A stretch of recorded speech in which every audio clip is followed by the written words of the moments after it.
It's recording. Cool.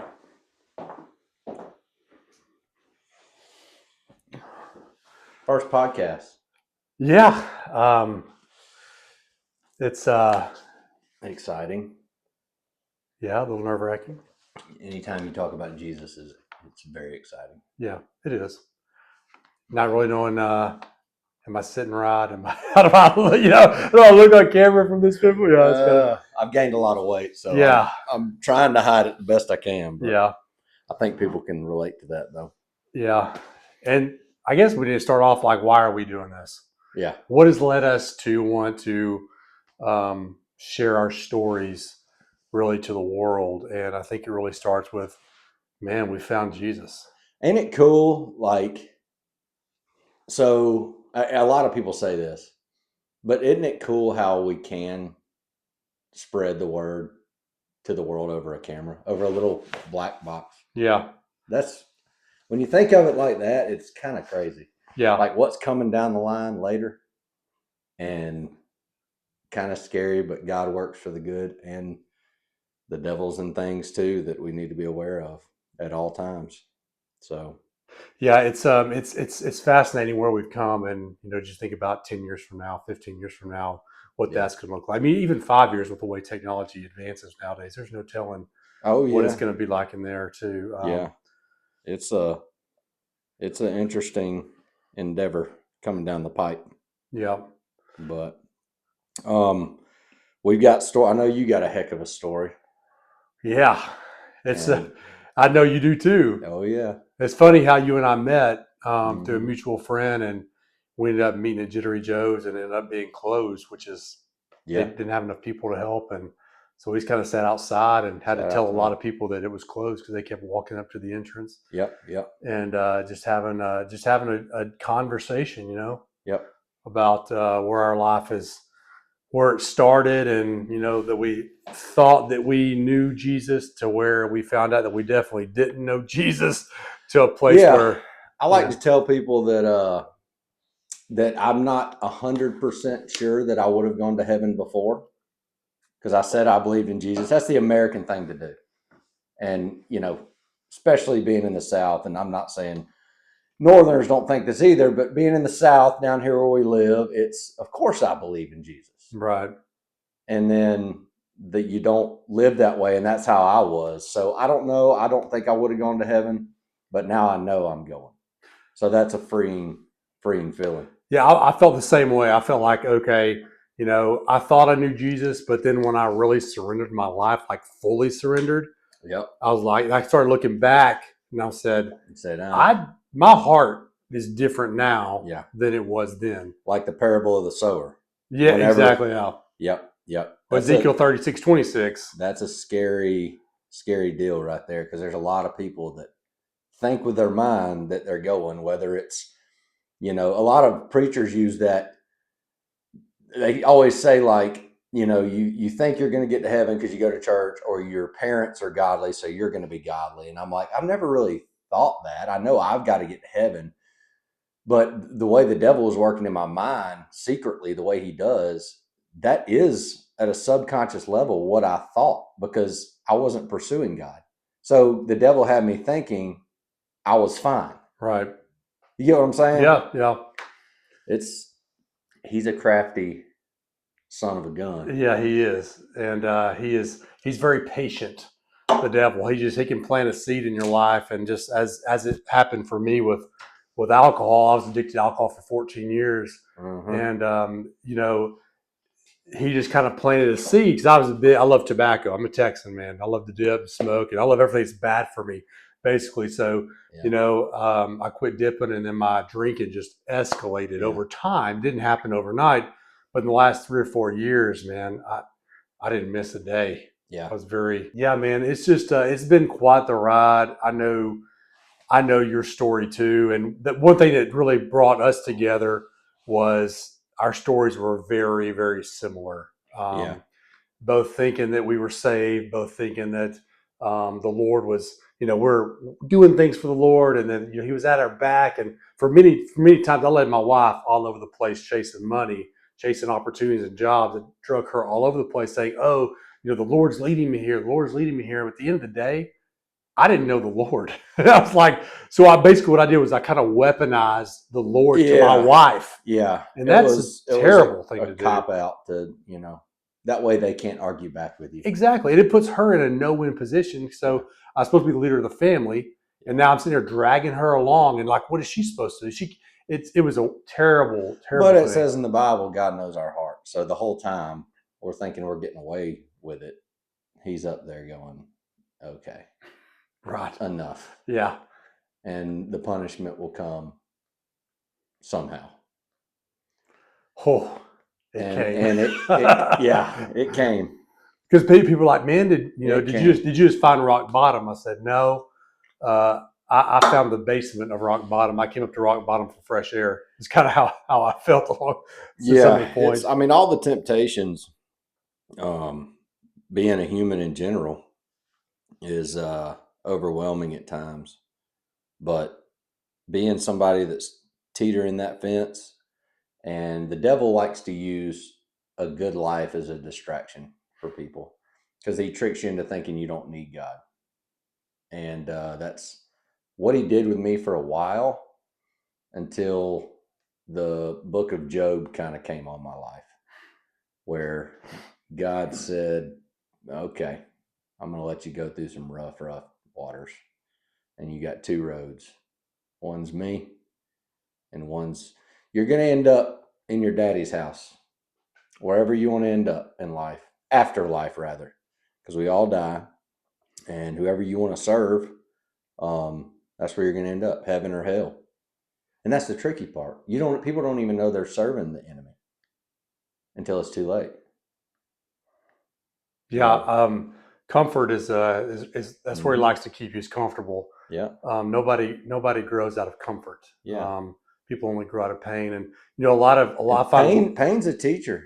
God Oh, God uses pain a ton in the Bible to get people back on track. And if their heart's been hardened and they're too far gone, that nobody's ever too far gone. If you're still breathing, no matter what you've done, you can ask for forgiveness, and He will forgive that.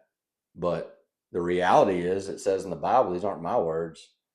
People are going to go to hell. yeah, Everybody's going to die. So it's like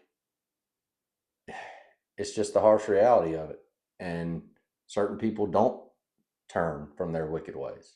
right. They just never do. Too comfortable, man. Mm-hmm. It's I've struggled for so long just trying to find my way, like in business or just as a person. And I've kind of gone so many different directions over the years, Right. but I always end up back, usually on my knees, asking God, is like, what was this for? Yeah. Why did you lead me down this road? Or why did this have to happen? And now, Mm-hmm. retrospect, looking back on my life, I know exactly what had to happen because I'm prideful. Yeah. I'm selfish. I'm all these things that we like to accuse. Oh, that person's just selfish. Man, you start looking at yourself. Oh yeah. I mean, it is crazy how things will just pop if you just take a step back. Like I'm guilty of that. I'm guilty of that. It's like, Yeah. Yeah. We are so on edge at every moment. That's why he says to put on the full armor of God. Because we are so vulnerable throughout the day, every day, if we don't stay in His Word completely. And people go through hard times, and what I hear with people that are really up against it, whether it's severe depression, severe anxiety, loss of a child, cancer, what I don't even like saying that word, but a lot of times they get mad at God, and it's like I can because I've been there, I've been mad at God. yeah, of course. I can understand that emotion and spur of the moment incidents, but to stay mad at God, you need to be mad at the enemy, not God. You need to be mad at the devil because God is there saying, He says in John 16:33, in this world you will have trouble. So take heart. I've overcome the world, right? Right. So He's saying we live in a fallen world. But to be mad at Him, no, the enemy is out for your soul. Do not It says we don't wrestle against flesh and blood. We wrestle against spirits, principalities, things that are not of this world. So whenever you're going through hard times, switch that and say, okay, he's my savior. I'm not going to be mad at him. I'm going to be mad at the enemy for putting these negative thoughts in my mind about this condition I have, that it's never going to get better, or I've gone too far in my life. I have too much guilt. Nothing's ever going to, whatever your case may be, God's the answer to that. And I told you before we went live here that on the way, I've been so excited about doing this together. We've been talking about it for a couple of months now, getting together and starting something like this. And like the whole way here, like I almost called you as like, man, I don't think we can do, I don't want to do this right now. Like it was like all these, I mean, that's the way I felt. I mean, I was like, I wish you would have. I mean, but that's the way I was like, man, something's not right. I feel like, I don't know. The enemy just telling me he don't want us to do this, and for whatever reason, it's kind of the way I felt. But I'm glad we showed up, and glad we're going down this road, this uncomfortable, because this is it's never comfortable, and it's never. The enemy will try to derail you. Earlier today, I had a thought that came to my mind. I was putting out deer corn at the hunting club, and I was like, "Does God?" And I've thought about this before, I believe, but does God cause guilt? We know that He causes conviction, when you sin. But I think if you have like a crippling guilt after you've repented, that's from the enemy. For sure. For sure. God does not lay that once it's done and you've repented, and repent means to turn from your sins. Don't do that anymore. 180. Stay in the Bible. Yep, you were going this way, now you're going that way. After that, if any guilt creeps in, like thinking about your past and stuff you've done in that instant, let's say you were a severe alcoholic, and which we can get into a different podcast, just using that as an example. But if you've cleared that up with God, you've repented, turned, you've seeked Him, and He's taken that urge, itch, desire, addiction away from you, and there's no need to feel guilty about your past alcoholism. That is the devil trying to get you down. You're right. And trying to get you even back in it. Right. So conviction, yes, is from God after the sin, before you've repented. Right. And there's a difference between an apology and a repentance, right? Oh, yeah. A lot of people are like, oh, I'm sorry. And they go right back in the same thing over and over. And I did that a lot with alcohol and other stuff. It was like I was constantly, oh, I'm sorry, I'm never going to touch it again. Next day, bam, right back into it. That wasn't repentance. That was just an apology. Yeah, and that's what, a lot of, I think, preachers in the U.S., we're one nation under God, but it's so watered down. Yeah. It's so, ask for forgiveness for your sins and then you're good. Right. I mean, yes, that is it, but completely turning and going the other way and not trying your best not to fall back into that sinful. We're going to sin as Christians, but not falling back into that sinful lifestyle. Because before I was a Christian, I didn't care that I got drunk all the time. Yeah. I knew it was wrong, like the kid taking the candy out of the candy jar without his mama knowing, but I didn't give a care. I just drank. And that's not how He wants us to turn from our ways. Right. So, yeah, it's I remember when I was deep in my drinking too, it was just something that I just constantly was just driven to that, even though I was like, man, I don't want to do this anymore. I don't want to do this. I'd get up and like all that conviction I had the night before was like, it was just gone. There was like no more drive anymore, just like falling back. And I was just like in this trap that I couldn't seem to like get any, I couldn't get a hold of it because I was trying to do it on my own. Yeah. That's a mistake so many people make, is like you fall in addiction or whatever it is you struggle with. You try to do it on your own terms, and it just doesn't work. No, and keep in mind what the enemy is. He is a liar. He is a deceiver. So when I was drinking, it was always and we can get deep into this later about how the enemy is at work in different things, but it was always, I'd wake up the next morning and it was kind of a fake apology to God, knowing that I was going to do it again. And just because I had a headache or felt like crap. Please don't let me feel as bad tomorrow. Yeah. And then later on, whether it was that night or the next day, I'd be riding in my truck, hit on the radio, and a good song would come on. country song, and I'd be like, or whatever, rock and roll, and I'd be like, Mm-hmm. huh. And then the enemy starts whispering, you drink all the time. You feel good now. Right. It's okay. Just, yeah, you're going to have fun again. And before you know it, it's like 18 years later. And you're like, That's what people understand. I think Billy Graham said it best, and I'm 45 now. I know you're 40, 40. 40. And he said it best. I wish I could get through to the young people like the brevity of a life. Yeah. How quickly time flies. I'm looking back now, and I've got an 18 and a 14-year-old, and I'm like, I remember yesterday they were born. Yeah. And all of a sudden, I'm about to put one in college. And I'm like, I don't see that. Like, I look in the mirror, I'm like, that guy's aged a little bit, but Yeah. I just don't feel. I don't feel that way. It's, No. it's crazy how quickly time flies, and if you're in an addiction, and the harm that causes, like physically on your body. Oh yeah, in relationships too. I mean, you're going to hold on to those people that want to run wild with you. Yeah, that's the hard thing, is letting those go. Yeah, and that was the hardest part for me. Is like I had to cut relationships. Mm-hmm. Not that I don't love those people, because I do, and I still do. Yeah, but I just couldn't be around it anymore.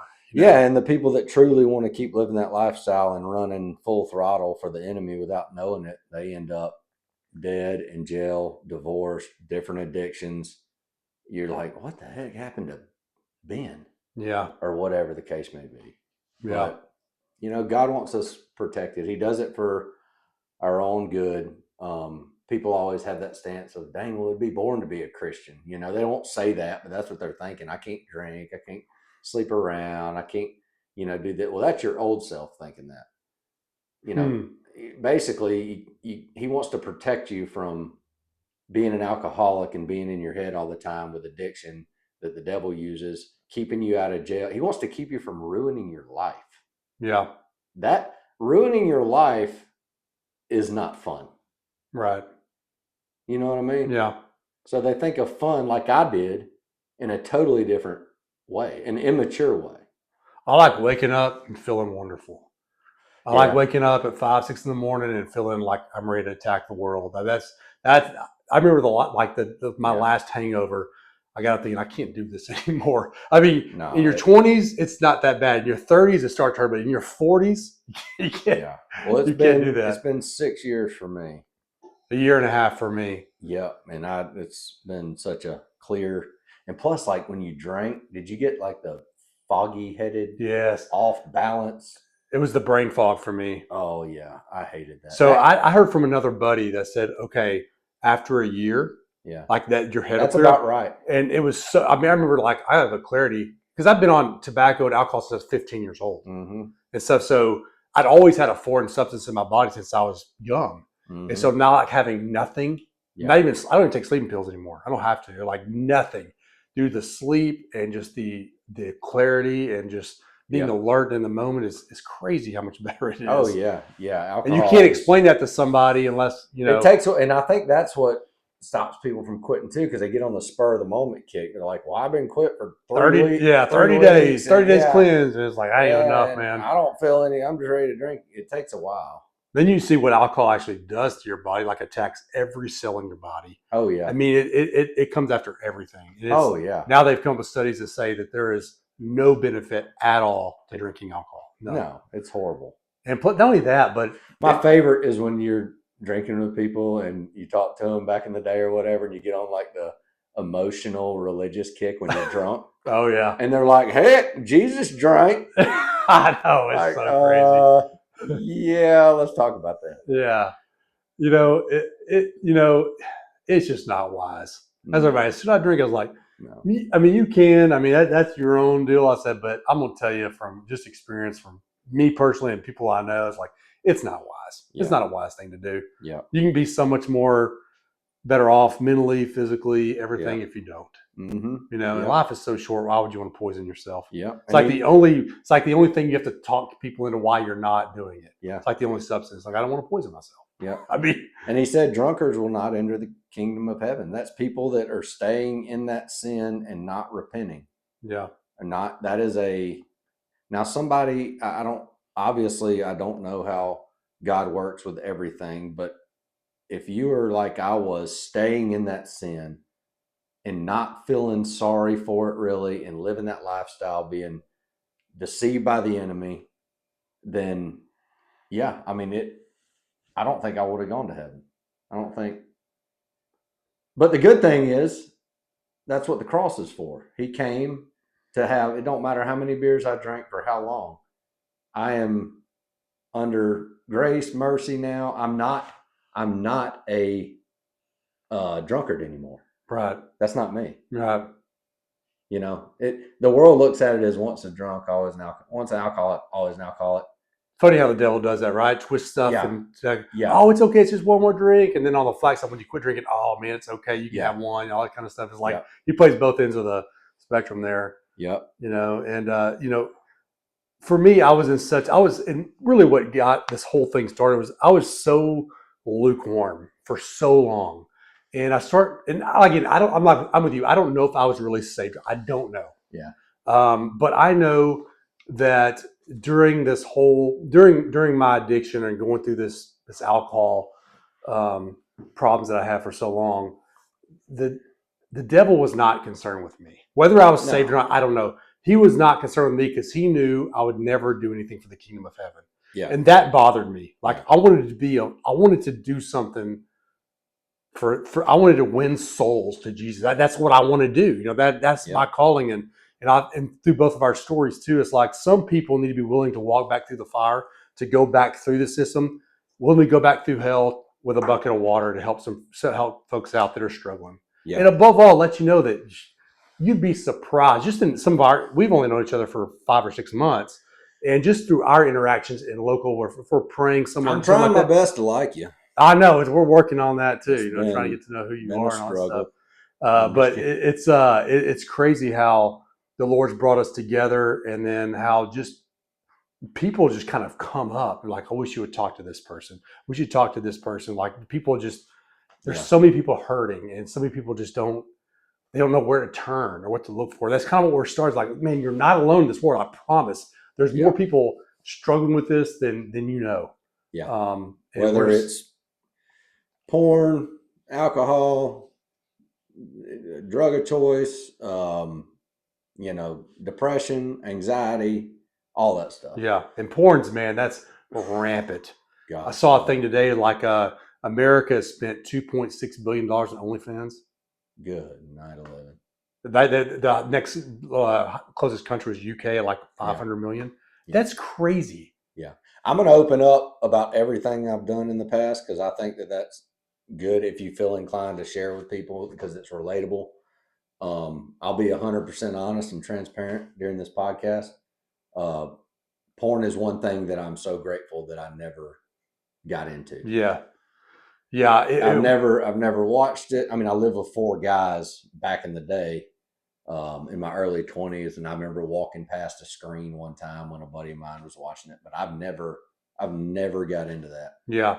It wasn't something I've struggled with personally. But man, it is it's tough. Tearing down a lot of people though. It is. It makes you numb, and the pest, actually Josh Howerton did a podcast. I saw him the other day.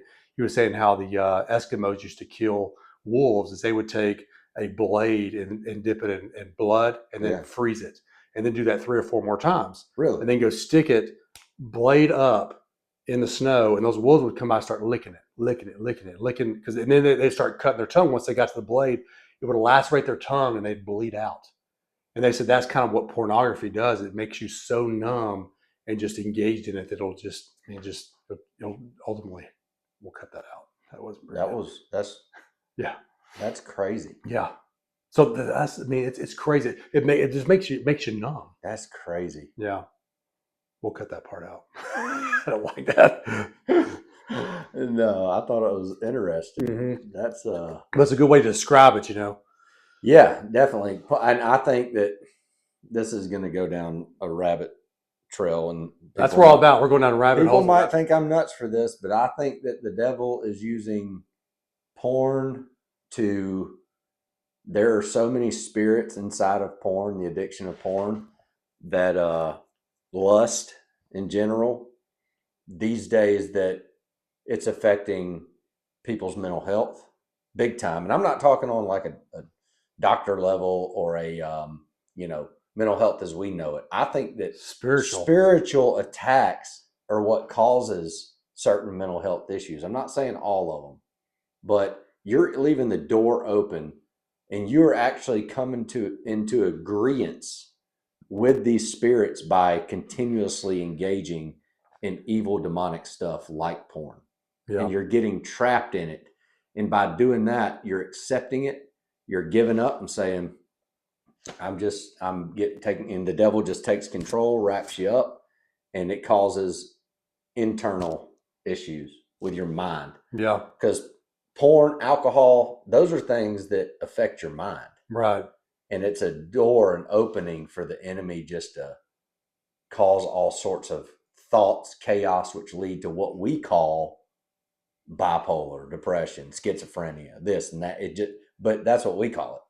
Yeah. But I think that it's demonic. Yeah. I really do. And I'm not saying all of it.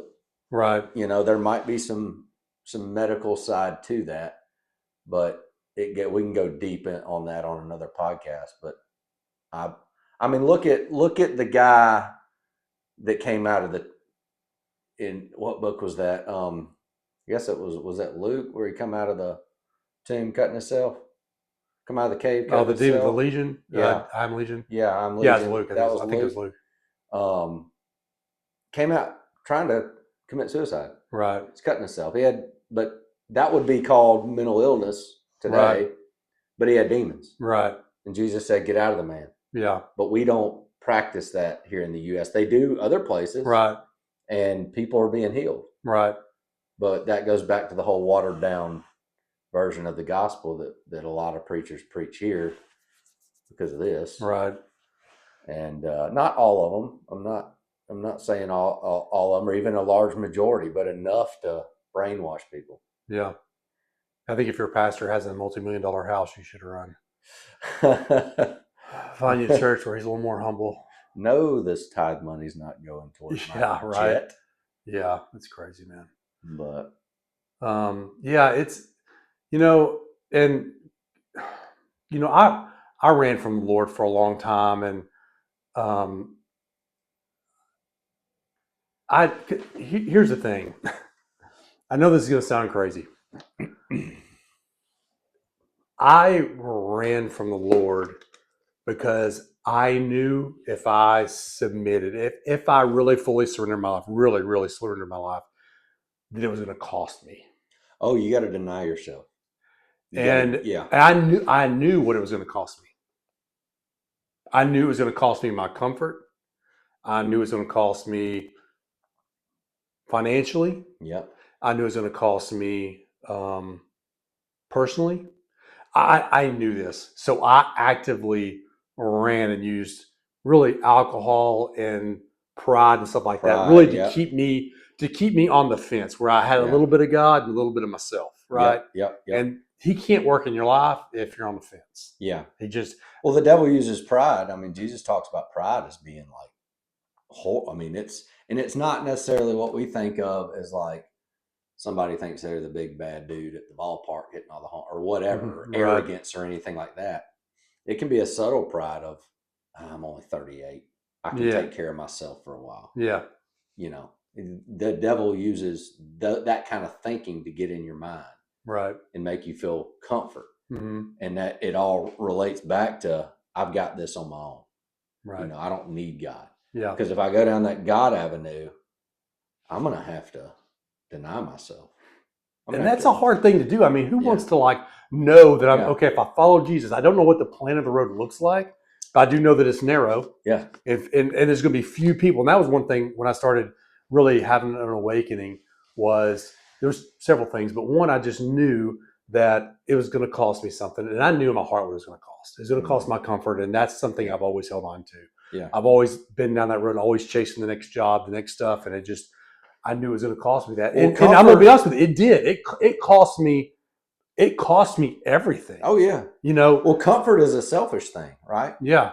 Because it's all about you. And he wants us to deny ourselves. Right. Because it's about him. Yeah. Not us.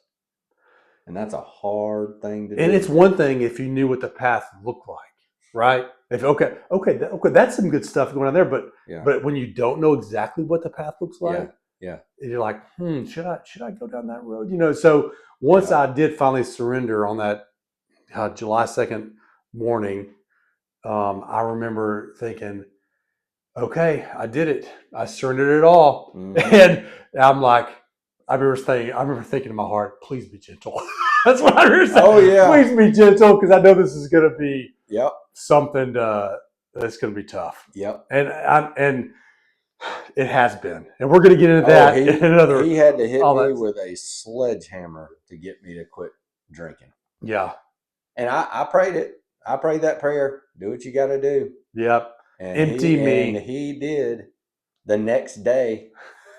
And I'm like, He didn't waste any I'm time. like, okay. Yeah. Yeah, I'll quit drinking, but you didn't have to hit me that hard. Yeah. Be careful what you pray. It is. And that's another thing too, is when you have that honest conversation and he knows it's genuine and real, a lot of people like to sow or what, and this is a hard conversation to have too. And it's one thing we've confronted a couple of people on this too, is when you have that conversation, and you're like, okay, Father, I surrender my life, right? Yeah. And he's like, crap, I lost my train of thought. Hey, what's the name of this podcast? Or Ordinary Men. That's what ordinary men do. They lose their train of thought all the time. Oh, I had a good point too. He said we're going to edit out something earlier, but we ain't editing out nothing. God, where was I going with that? It happens to me all the time getting old. Yeah. Clarity. Do you want me to? Oh, I know what I can do while you're thinking. I Do can it. tell my story about that picture. Yeah. Tell me the story. Oh, let's see here. If I can get up. Oh, man. I'm getting sore. Getting old. More easy in my older age.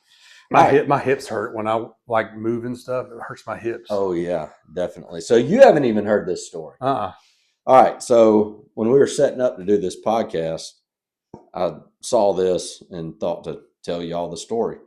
Every now and then in life, God speaks to you all the time if you let him. But every now and then in life, you'll have a awakening that it was 100% God. Like, no questions asked. Well, I'll get into this more down the road, but I've suffered since I quit drinking with severe anxiety and depression and stuff like that from time to time. And I was in my backyard about 2 years ago building a deck. And I started having like severe anxiety, like panic attack, just freaking out. These are all after you quit drinking. Yeah. Yeah. And so my mind started racing. If anybody's had a panic attack, listen, they'll know what I'm talking about. But so I started freaking out, and I remember looking up at the sky and just saying, like, kind of angry at God, like, why? Why do I have to go through this? When's it going to end? And I went down to grab a board, and the second I grabbed the board, the nail hit me in the hand right here. And I went, ah, and I pulled back, and blood was coming down like this, down my wrist, just like when he was nailed to the cross. And the second I saw it, right after I asked him that question, why do I have to live like this? I heard in my spirit, clear as day, I suffered, you're going to suffer, but you win in the end. And I was like, holy cow. And right when I got that answer, the anxiety and the depression went away like that. Huh. I mean, and it doesn't just disappear. Right. Yeah. It takes a while to come down. It can come and go, and it can disappear sometimes in a way, but it's like as soon as I got that answer, complete peace. And it just reminded me with a nail in the hand, like him. And some people say he got it in the wrist. I got the picture. Right. It doesn't matter. I had a nail in my hand bleeding, and right then it was, I suffered, you're going to suffer, but you win in the end. Goes back to that Bible verse 20 minutes ago.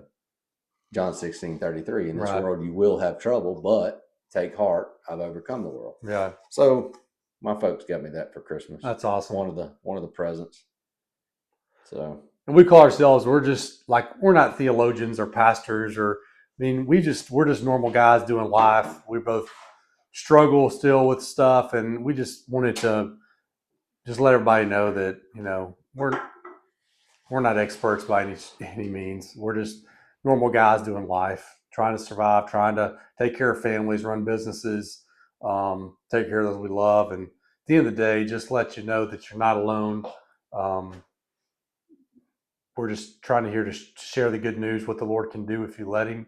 yeah. A lot of times we're all guilty of running from the Lord, as both of us did for a long time. Yeah. He doesn't promise a safe journey, or was it a safe, calm ocean, but He promises a port or whatever. How's that go? I've heard it. Yeah. I can't think of it right now, but that's yeah. The waters might be rough. They can guarantee them be rough. He'll be with you. Yeah. For sure. Yeah. And, we're going to get into our stories, a little background there. So, as you know, we were both struggled with alcohol for a long time, and then he's been sober longer than I have. I've been sober for almost 2 years, but it was sober for 6 months, and I had a relapse, and my relapse is where I found the Lord. That I really found the Lord, and then my journey since then, and part of my journey has been. The Lord asked me to share my story before I'm on the other side of it. So I'm still fighting. I'm still battling. I'm still, and everybody does. But the Lord didn't want me to wait till I'm on the next mountain to look back in retrospect and be like, "Hey, I see what you did there." He wanted me to have the faith to go through the valley, knowing that everything on the other side is going to be good. yeah. And so that's kind of where I'm at. That's another thing the enemy uses is like, you're not perfect with God yet. You're not worthy of doing this podcast yet. Yeah. You haven't cleared this up. You haven't done that. And that's such a lie, because God wants us to spread the gospel. And part of becoming worthy is doing stuff for the kingdom. Right. Or the devil wants you to think, oh no, you haven't cleaned up your mouth completely. Right. You can't be talking about Jesus. Right. Or you had that thought last Wednesday about some girl walking in the feed and seed store. Mm-hmm. What are you doing talking to this person about Jesus? Forgiveness from Christ is real. Repentance is real. You're not going to be absolutely perfect. Try your best. Stay in the Bible. Stay in prayer. And know that He's forgiven you, and kick the devil in the teeth. Yeah. Those are lies. He's a liar. God's already forgiven me. I've messed up. I am worthy. I am. If you're seeking Him. Yeah. And that's the key, man. You got to be, I tell everybody this, and I really believe this. I don't think, in order to walk with the Lord, you have to be on your knees. I think you have to be on your knees every day. And I think you need to be in the Word every day. Yeah. I mean, it's almost impossible to walk through this life without hearing from the Creator. And you hear from the Creator through the Word. And put on the full armor of God. Yes. There's a lot of people out there that if you stopped them at Walmart or whatever and said, "Hey, do you love Jesus?" they'd say yes. But if you were able to walk with them for a week, it's like, where is He? Yeah. I don't see you praying. I don't see you in the Bible. Somebody can say they love rap music all day long, but if they never, ever, ever listen to it, how much do you love it? It's impossible. Right. You can't truly love it. You would, if you love something, you're going to want to engage. Right. I don't listen to any secular music anymore. And I listen to Christian. I listen to podcasts. But like in the gym, listen to Christian motivational speeches is what I listen to. There's no more like music anymore. That's just. I listen to a lot of Christian music, but I'm a sucker for some 90s country too. Oh yeah, I love some Clay Walker and John Michael Montgomery, those guys. Yeah. But I try to be aware of my thoughts when I'm listening to that, because when they sing about drinking, when they sing about girls or bars, and my thoughts get relaxed spiritually, I'm like, but if I want to listen to it for fun with the kids or whatever, Right. sometimes I'll do that. But yeah, 90s country, man, that's where it's at. That's absolutely so good. Mm-hmm. So Yeah. good. Well, I guess that's it for the first episode, huh? You pressed play on that thing, didn't you? I think so. Okay. I hope I did. Otherwise, that's a good run through. I'm getting hungry. Might do it another day. That'd Yeah. be funny, wouldn't it? If we didn't. I bet we'll do I that hit one. play. I don't know if it's still recording or not. I hope it is. I think it was a pretty good first episode. Oh yeah, I think they'll like it. Yeah. I hope they like it. I hope they take something out of it. Yeah. I hope we take something out of it. You know, I'm telling you, it was like all the way here. I almost called you and said, I can't do this. Oh gosh, don't do that. That's the enemy. I know. That's what I'm thinking the whole time. I was thinking that Karen would, Jesus, take the wheel. That's what I was thinking. I was like, you got to be on this. Yeah. I don't know if I can. Because it was like, because the whole time I've been so excited about doing this, and then it was just constant, so you think, what are people going to think? What are they going to say? And it's like putting your dirty laundry out for everybody to see. It's like, but this isn't about us. It's just not. No, it's not about us. It's about them. It's about Christ working through us, and a lot of people that do these podcasts, and Christ working through the people listening, commenting, and talking to us. And it's an awesome thing. Yeah. But yeah, we don't let the devil. And the reason I say that is because I'm not perfect at that at all. I went through a long phase where I would let the devil win. Yeah. I'd hear that voice and you're not worthy. Don't do that. Get anxiety about doing that today. Yeah. And I'd follow that. I'm so sick and tired of listening to that. There's a sermon I heard the other day. It had to do with, I think his name is Judah. I think he's a pastor out on the West Coast somewhere. He does a great thing on Peter when he's walking on water. Yeah. It's like he's out there and he sinks in the water and he's wet. And he's like, don't look at us, Jesus. We're dealing with Peter. You almost drowned. And it said, then the boat ported. And then he's out there ministering to people. It's like, did he even dry off? Is he still wet? He's out there serving people. Yeah. And all this stuff. And he's still wet. I was like, that was such a great. Yep. I thought that was a great point to make, because even when I first, accepted Christ too, there was some still stuff I had to. I was still on those Delta 8 gummy things, helping me sleep. I mean, I was still on those after that. And it was like, it took 2 months, and he told me, it was the most audible noise I've ever heard. He's like, no. Yeah. I said, okay. I mean, it was like that. He's like, no more. Yeah. Well, I put it down, and I was like, he works in different people's lives in different ways. Like, some people, it's not a gradual salvation per se, but he'll work in, like with me, it was kind of a miracle with the drinking. Yeah, me too. It was literally overnight. Like, he took away this urge that I've had for 18 years that I knew I never could beat and knew I never could go anywhere without it. And it had me hooked, had me like a stinking grizzly bear in a bear hug. I couldn't get out. And he took it away far as the East is from the West. Yeah. If you offer me $1 million right now to take one sip of alcohol, I would not do it. But I'd slap it out of your hand. So my mother-in-law makes this trifle, and was my favorite dessert. Yeah. But she uses shooting sherry in it. But it's cooked down. It's got maybe 3% alcohol, something like that. But she cooks it down. Grandma. But I won't even eat it. It has your grandma, right? It's Chris's mom. It's my mother-in-law. Okay. And so they add like shooting sherry because it's a trifle. Yeah. It's like a Southern thing. And I was like, it's cooked down. There's no alcohol in it, but I was like, I won't touch it just because. Yeah. I want that little to do with it. And like the Lord, it was a supernatural taken, here's my thing. How can I enjoy watching football? No. How can I enjoy going on vacation? How can I enjoy going to the woods with the boys? How can I enjoy all these things because it was such a big part of my life? Mm-hmm. How can I enjoy those things? Yep. I will tell you what, it is way better now. But you can't see that when you're in the trap. No, you can't. Because the devil wants to keep you occupied, like with a distraction away from God. Mm-hmm. Exactly. And the alcohol is such a perfect distraction because, number one, it alters your mind. Right. Number two, you can start to like worship it because that whole I can't do anything without you mentality is worshiping it. Right. I just didn't realize that. It was my God. Right. I'd wake up in the morning and think, okay, when am I going to get drunk next? Yeah. At work, it would always be on my mind. Mm-hmm. All the time.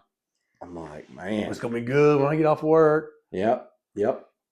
I think about that now. I'm like, idiot. That's Yeah. all where it comes off. Yeah. You idiot. Yeah. So we're not guys that dabbled in drinking in high school or drank for a year and, you know, got out of it and can say this. I drank for 18 years straight, a lot, and got to a point the last 4 or 5 years of drinking out of the 18 that wasn't fun. Like I remember crying multiple times heading home from the liquor store because I couldn't quit. And it became uh, very, very painful in my life. Wasn't fun anymore. I knew it had me hooked, couldn't get out. And I think what was going to happen after that, if I didn't pray and break down that night, was I was going to develop a mentality of who cares? I'm just a drinker. Yeah, And that's who just I am. throw my hands up. It's your new identity. Then it would have gotten really bad. Yeah. And it was already bad. Right. But that's where the devil wants you, is to go, screw it.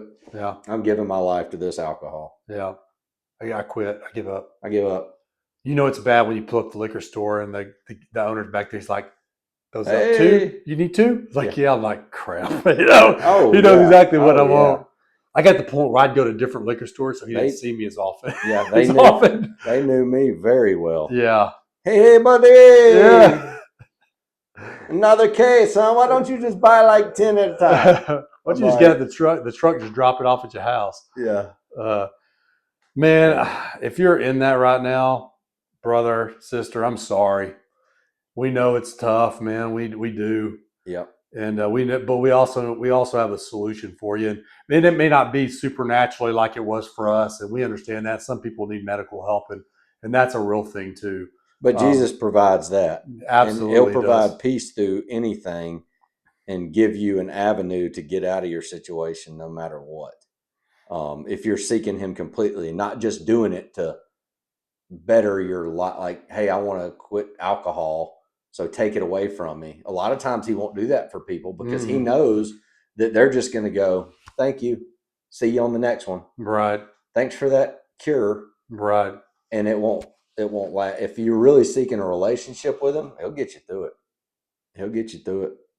I mean, the point where like I won't even eat a dessert that's got cooked down alcohol in it because I don't want to eat any part of it. None. I won't even buy root beer. I will buy root. Look, one thing that I do need to quit are these. Yeah, I got a problem too, and I blame my daughters for that because they started me on Lonnie's and they were too sweet, and I started drinking those. I do like the Celsius. And I've had people say, do you feel like you're going from one addiction to the other? My wife, right? These, and I'm like, I don't feel convicted about these. No, I don't either. I have one maybe. Are they bad for me? Yes. Is your body a temple? Yes. Do I need to quit? Probably yes. But they're probably no worse than some of the foods we put in our mouth. So yeah, I mean, I like them. I do too. And I could drink a pot of coffee and have one of those, and my resting heart rate would be the same. Yeah, it doesn't have like effect on me that way. The key to that is drinking like 1,000 milligrams of caffeine a day. Yeah, and then you'll be good for that's right. Right, you're good. Yeah, you build up that immunity. Yeah, so no problem or tolerance rather. So moving forward, we're going to get into my story, Colin's story, and kind of where we are, where we've come, because this is only the beginning. This is something we want to produce every week, and just to reach out to ordinary people. Like I said, we're not specialized. We're not theologians or pastors or anything like that. We're just normal, everyday guys dealing with normal, everyday stuff. And we wanted a place where we could talk to people and maybe give them hope, give you a sense of what it looks like, just to look what it looks like following the Lord. And it's not always easy, and it's difficult, really to even explain it sometimes, because things happen where it's like I have no explanation for why that happened, and then things just seem to fall in place sometimes, and sometimes it's very difficult. And not to scare anybody, but there's a sense of urgency in the world, right? Sorry, I'm about to burp up that Celsius. There's a sense of urgency in the world these days with people. There's something amping up, and He says in the Bible, I'll pour out my Spirit. And you can only think if he's pouring out his spirit, the devil is working overtime. So that's why you have so many people suffering. So many people have this feeling of what's coming down the pipe. Well, if we're in the end times, which we can talk about in a different episode, something's coming down the pipe. Yeah. Big. Yeah. And so God's going to wake people up. He's not going to coddle people. He's going to, whatever it takes to get to the kingdom of heaven, he's going to try to wake them up like he did me and you. And he's got a heck of a right hook, but he'll get your attention. I think people, I think common Christians today, I think they kind of play with sin like a pet. It's like take it out, play the pet, then put it away. And we haven't seen the Lord flex on sin yet, man. He hates it, and Oh yeah, it's. I think we just have a very Western view we do. of Christianity, and Yeah. you talk to a lot of these guys, like they're slaying. I was in Nigeria, South Somalia. Christians are getting slayed out there. Yeah. We're just so watered down out here. It's crazy. Oh yeah. I mean, we have churches in the U.S. that are multi-million-dollar churches. People pull out in their Escalades, and if somebody's pulled over on the side of the road and needs help, I never see $100,000 vehicles pulled over to help anybody. Yeah. It's always the old beat up, beer drinking redneck or whatever the case may be. Yeah. Which is sad because we're supposed to be the ones living like Jesus. But it's been so watered down, and as pastors, putting, without knowing it, putting a sense of pride in Christians that, oh, we're good. We're in this nice church. My parent was the deacon. I'm going to heaven. I'm heaven bound. You know what I mean? Yeah. And it's we're supposed to deny ourselves. We're supposed to help out. He says in the Bible that if you don't help the needy, and that's the poor in spirit, that's the poor with money, that's whoever you see or he lays on your heart to help somebody. If you don't do that, you are worse than an unbeliever. Like, that's not my words, that's his. Yeah. Meaning, when you do that, you're hurting him too. You're hurting Christ, is what he said. Meaning, we're supposed to be a reflection. Yeah, meaning I came, what did he do? He healed.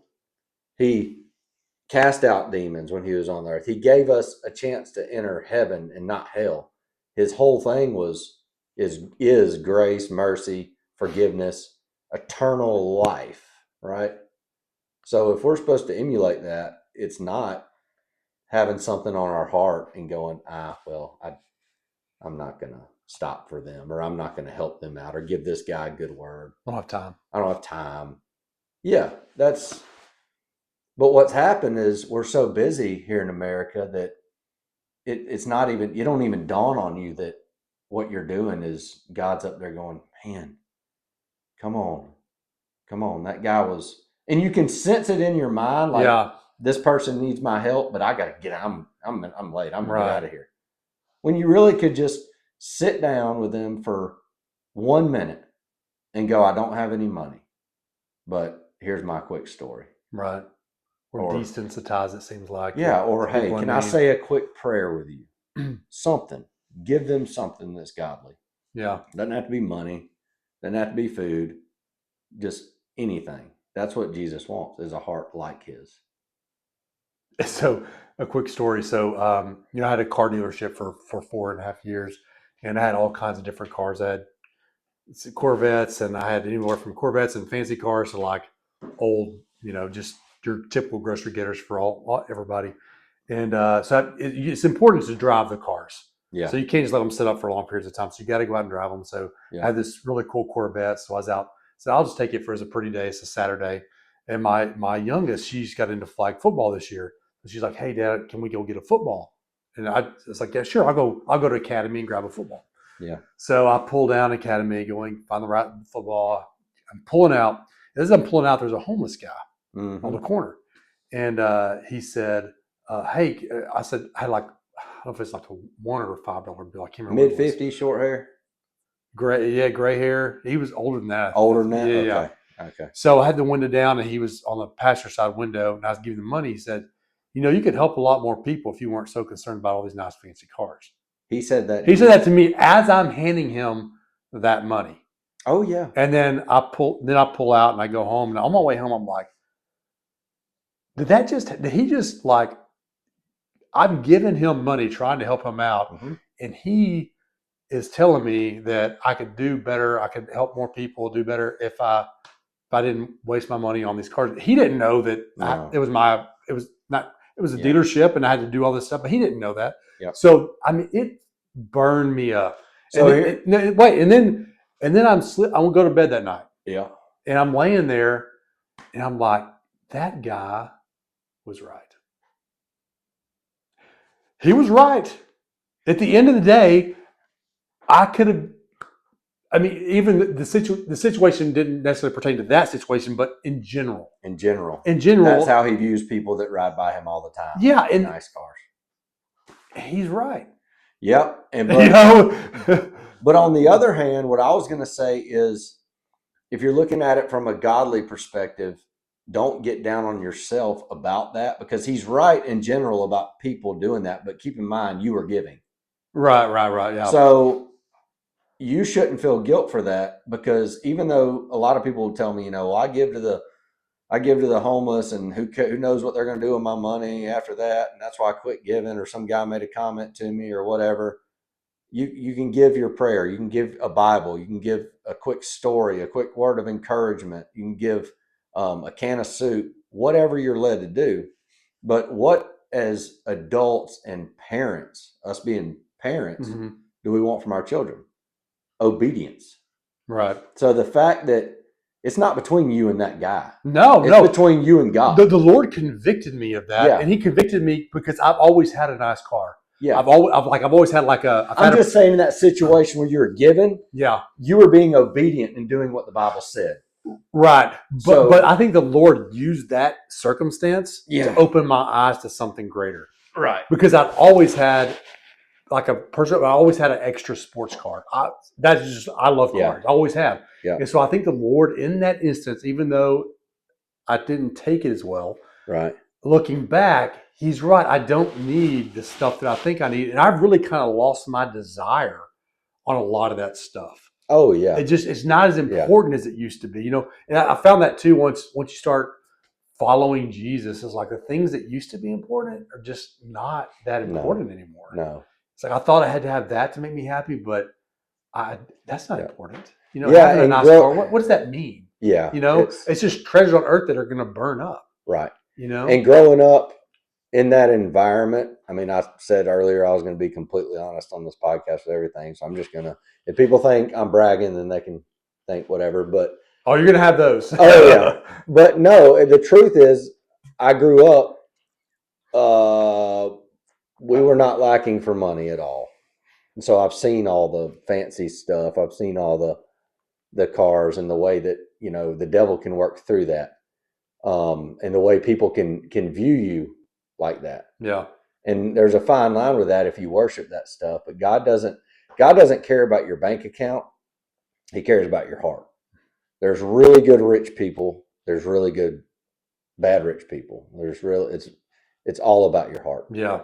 Your heart posture. Yeah. And that's something and if He convicted you of that, that's where you were in that stage of your life. Right. And I think the Lord was just speaking to a bigger picture. That it's something He just used that to convict me, because it really did. Yep. I was like, man, the guy, was right. Yeah. I hate to admit that, but it's true. It's true. Yeah. And the Lord's kind of taken that desire that I've had since I was young. It's like, it's not really an important thing to me anymore, having a cool sports car. Do I still love to look at them? Sure, but it's not something I drill over anymore. Yeah. Yeah. It's like, what can I do to get my kids to heaven? What can I do to lead them right? Yeah. Be a man worth following for my wife and for my kids, because I'm the example for the husbands that they're looking for. I want to be a good example. One thing that broke my heart, I don't think I ever told you this, broke my heart when we started going back to church, because we were very inconsistent. Don't let that break your heart, going back to church. Good grief. So one thing that really upset me was So I'm telling the girls like, hey, we're gonna start being more diligent at going to church and like really make a point because we'd go maybe once a month, maybe twice a month, but we didn't go to Sunday school class. Yeah. So I was telling my youngest like, yeah, we're gonna start going to Sunday school class. She said, what, like school? I said no, Sunday baby, school. Sunday school class. She said, what's that? They give homework? She's like, what's that? And I said, well, it's it's where you kind of go with people your own age and learn more about Jesus and kind of get plugged in. She's like, oh, I didn't know that churches had Sunday school. Mm. And I'm like, all right, I heard that loud and clear. Yeah. It's just, that was like a dagger to my heart. Yep. I was like, Yep. yep, you're not missing another Sunday. And so they actually come with us now. They come to our class. This multi-generational was great. Yep. But man, that just little stuff like that is like the Lord just kind of revealing things to me. Right. Oh yeah. Yeah. Because I was born and raised. I mean, we were there every Sunday morning, every Sunday night, and every weekend. We did not miss Sunday and Wednesday. Yes. Yep. We did not miss. But yeah, man. I remember we'd even go to church on Halloween. We didn't trick or treat. You didn't? No, I never did that in my life. We did trick or treat. But I wasn't mad about it because we got a lot of candy at the church. That's right. That's all you're after anyway. I mean, a lot. That's all you're after.